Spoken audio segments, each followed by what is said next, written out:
Сәлем достар, бүгінгі тақырыбымыз торт жайлы болмақ. Алғашқы торттар адамдар бидайды жинап, онды өңдеп үйренген кезде пайда болған екен. Аспазшылар қантты қолдана бастаған кезде торттар кеңінен тарала бастады дейді.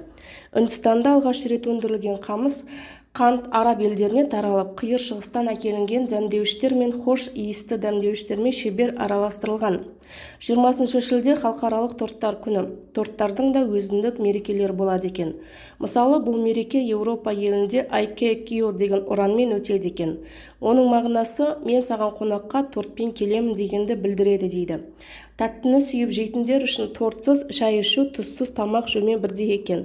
Бірақ ол туралы сіз білмейтін деректер бар. Сіз білесіз бе, орта ғасырда екі жағы күйген дөңгелек пішінді нандар торт деп аталған. Аппақ кремді торттары пәктік пен тазалықтың символы. Әлемдегі ең қымбат торт $30 миллион дайындалған екен. Міне ғажап. Торт негізі жоғары калориялы өнімдерге жатады. Асханада әр әйел пысық. Кейде ойбай ондай дәмді тіл үйіретін тортты маған пісіру қайда деп артқа шегініп қаламыз. Алайда бұл қате пікір.